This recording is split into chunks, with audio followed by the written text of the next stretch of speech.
राधे राधे। एक प्रश्न है कि क्या भागवत का पाठ करने से या सुनने से या रामायण पाठ या गीता पाठ करने से भगवान का धाम मिल जाता है। कुछ लोग सोचते हैं कि एक भागवत सप्ताह सुन लो, एक अखंड रामायण का पाठ कर लो तो फिर गारंटी है कि भगवान के धाम चले जाएंगे मरने के बाद। लेकिन देखिए भागवत में ही क्या लिखा है। तच्छृण्वन् विपठन् विचारण परो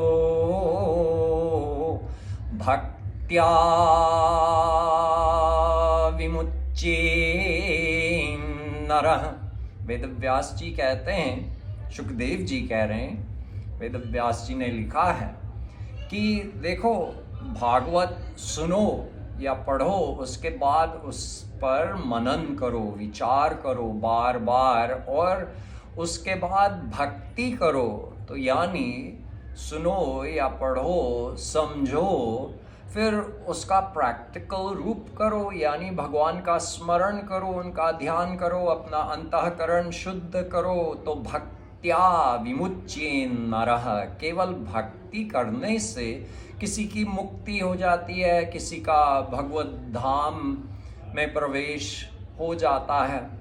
केवल सुनने से, देखो अगर कोई बैठ रहा है, भागवत का पाठ हो रहा है संस्कृत में, ये आदमी संस्कृत नहीं जानता, तो अक्षरों का पाठ हो रहा है, मन में कुछ समझ में नहीं आ रहा है, ना कोई भगवान का ध्यान हो रहा है, मन संसार में घूम रहा है और अक्षर कान में पढ़ रहे हैं, तो कान पवित्र हो रहा है, अंतःकरण पवित्र नहीं हो रहा है। इसलिए ये असली भक्ति नहीं है। हर वेद शास्त्र पुराण कहता है कि भगवान में अपना मन लगाना पड़ेगा। इसलिए केवल पाठ करने से काम नहीं बनेगा।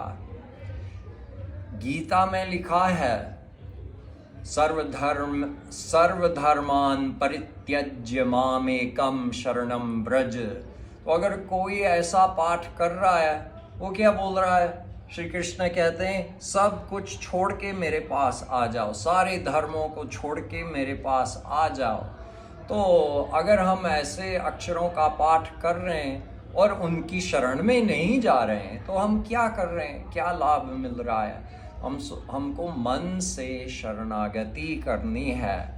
ये भक्ति का रहस्य है। केवल अक्षरों के पाठ या अक्षर सुनने से भगवान का धाम नहीं मिलता है, मन लगाना पड़ेगा।